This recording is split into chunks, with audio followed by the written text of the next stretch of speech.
Dobrý deň, takže ja som starosta obce Spišský Vrchov a veľmi dobre sa to počúva, ale manželka presne opačné veci o mne rozpráva. Že je mi to divné, musím mi niekedy zavolať na takú konferenciu.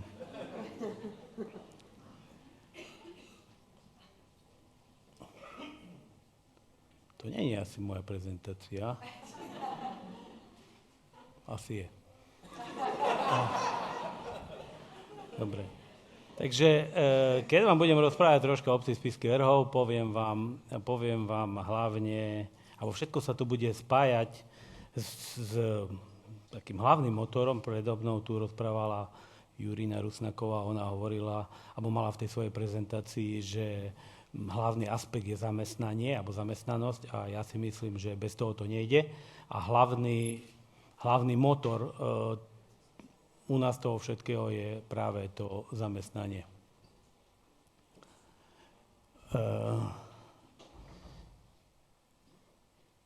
Na poli zamestnanosti sme väčšina z nás starostov presvedčená, že to má robiť štát. Ja si myslím, že štát to nemá robiť, ale práve naopak mali by sme spájať sily. Tak ako tiež už to bolo tu napovedané, že nečakajme, že príde z Bratislavy nejaký úradník, nejaké usmernenie alebo niečo podobné a nám vyrieši v našej obci problémy. O to je tam starosta, aby tieto problémy vedel identifikovať a riešiť.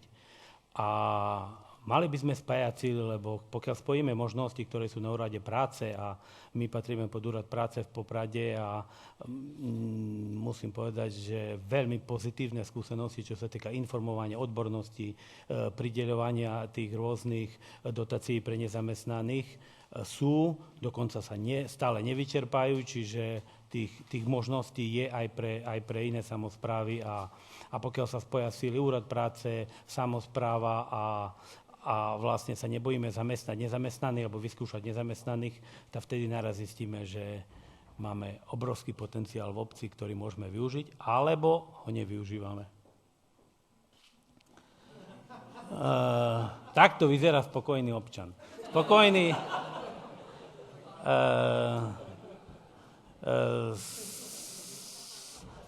občan je o tom, že vieme, čo tí ľudia potrebujú. Nie, že vieme, čo tí ľudia potrebujú, lebo každý starosta vie, čo tá jeho obec potrebuje. Hej. Väčšinou je to kanalizácia a vodovod, alebo najlepšie najprv kanalizácia a potom vodovod. Hej. Som tu dneska počul. Ale vlastne, čo tí jednotliví ľudia potrebujú, každého jedného sa pýtame a vlastne snažíme sa riešiť tie jeho problémy, alebo nejak tie problémy spájame a riešime. Základ je obecná firma. Pristavil by som sa pri tých troch podmienkach. Je zaujímavé, že obecná firma nekonkuruje miestnym firmám, ale vytvára podmienky pre rozvoj podnikania. V každej obci, v každom meste sú staré budovy, ktoré sa dajú opraviť a pýtať sa miestnych podnikateľov, pýtať sa aktívnych ľudí, čo potrebujú a na základe toho im to opraviť. Obce peniaze nemajú, každý starosta, každý druhý vám povie, že peniaze nie sú, čo je z časti pravda, z časti nie. A pokiaľ nie sú, práve je tu obecná firma, ktorá so svojím kapitálom môže tieto objekty opraviť s tým, že obec im ich nejakým spôsobom prenajme a potom následne z toho nájmu môže žiť a financovať ďalej, urobiť také perpetuum mobile, ktoré u nás funguje. Čiže pomáha rozvoju podnikania. Rozvoj pracovných zručností. Ja som sa raz pýtal u nás v osade, že kto je murár a jeden mi povedal, každý, kto sa narodí v rómskej osade, je murár. Hej. Takže je to pravda, ale na druhej strane stále prichádzajú nové technológie a vy, keď máte možnosť tých ľudí zamestnať a v zime je väčšinou také hluchšie obdobie a sú firmy, od ktorých beriete materiály, zadarmo poskytujú školenia, takže vlastne máte možnosť tých ľudí posielať na to školenie zadarmo, dokonca oni tých ľudí vyškolia, ešte im dajú nejaké pracovné odevy a naradie a tí ľudia sa vzdelávajú v tom, čo robia a vlastne potom sú na pracovnom trhu uplatniteľní. Ale čo je najdôležitejšie, kvalifikuje nezamestnaných, je to v zmysle ako v škole. Hej?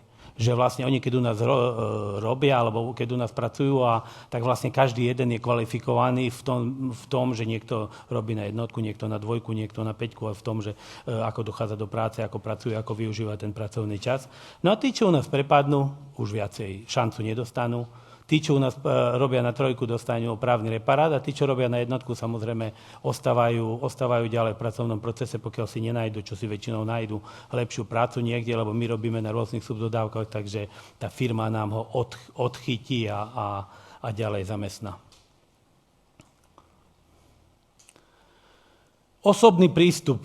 Viete, keď som zakladal obecnú firmu, to bolo také, že to bol, ja si myslím, že zdravý sedliacky rozum, nič iné. Neskôr sme to samozrejme začali plánovať, ale zakladal som tú obecnú firmu, bo sme mali človeka, o ktorom som vedel, že je veľmi šikovný a manželka mala rakovinu a nemal prácu a nemohol ísť niekde inde do práce okrem našej obce, lebo proste musel byť pri tej manželke. Jedine tak bol ochotný sa zamestnať, že kedykoľvek, keď bude musel utekať s tou manželkou niekde, alebo proste jej pomôcť, aby som ho pustil.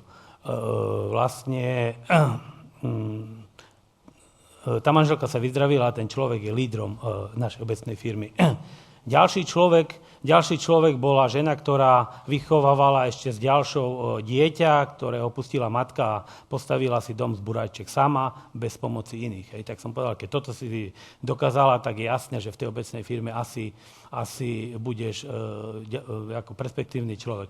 Ďalší bol murár, ktorý pracoval celý život ako murár a prepustili ho z toho podniku, ktorý skrachoval v poslednej várke a on je taký vysoký, má 1,30 m, má 2 metre, váži 130 kg a proste má jeden zub vpredu a keby ste ho videli, tak ho nezamestnáte. Ale úžasný murár a vlastne som vedel, že ja, keď ho využijem, že to. A vlastne na základe takýchto ľudí sme začali stávať tú obecnú firmu. Alebo skôr pre nich, lebo som si myslel, že tí ľudia si zaslúžia prácu a z tých dôvodov, ktoré som povedal, tú prácu nemali, tak vlastne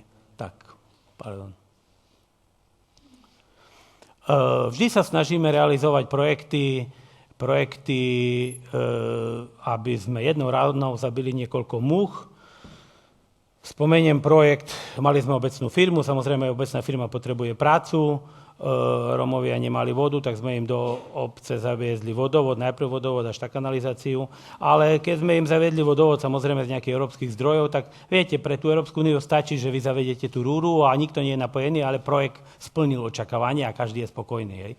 No ale my sme celkom spokojní neboli a sme si povedali, ako tú vodu zaviesť aj tým Rómom, tak sme povedali, tí, čo sú zamestnaní, ak chcete vodu, dobre zaplatíte nejaké peniaze dopredu, potom vám tú vodu urobíme a následne budete splácať. Urobíte to jedným, dvom, tí ostatní automaticky chcú ísť do práce, naraz zistia, že tá práca je prestíž, lebo ona nedáva peniaze, ale rieši aj ich ďalšie problémy.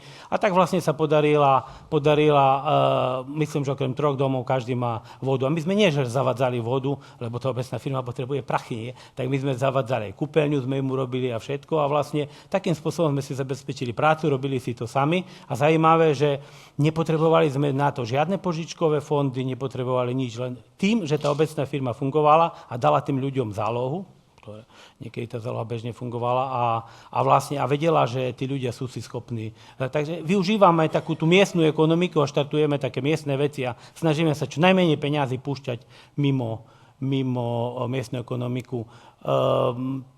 Toto sú také sochy, ktorých máme také po obci asi 100 kusov už je takých rôznych architektonických prvkov a sú to prvky, ktorí vedia vyrobiť naši ľudia.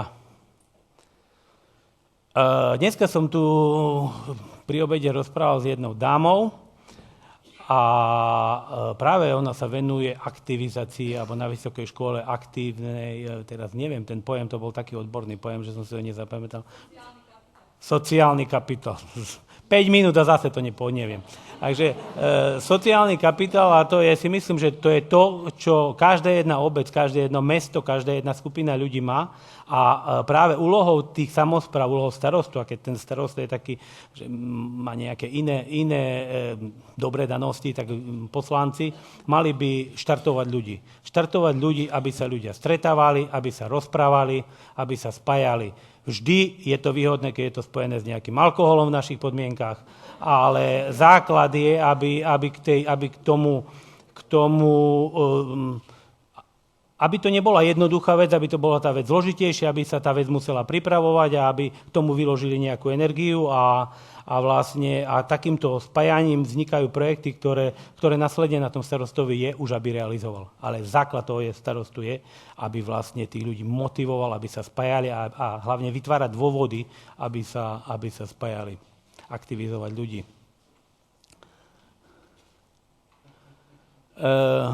Matrix. Nemyslíme si, že systém, my sa tak stretávame po večeroch, nemyslíte si, že systém, ktorý je nastavený, je vždycky správny. Väčšinou nie je správny a nebať sa pustiť do systému. Všetci vieme, že máme lesy znečistené, že nám ich nikto nečistí.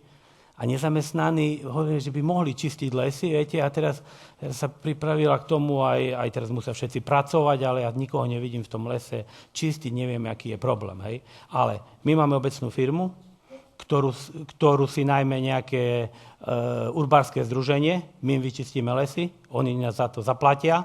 Je to toľko peňazí, že by sme z toho nevyžili, ale keď k tomu pripočítam aj, že urobíme z toho štiepku, tú štiepku následne predáme, už sme na nule a keď pripočítam príspevky, ktoré dostaneme, že zamestnávame sociálne dlhodobo nezamestnaných, čo každá firma, ktorá podniká, môže si požiadať, tak už sme v zisku.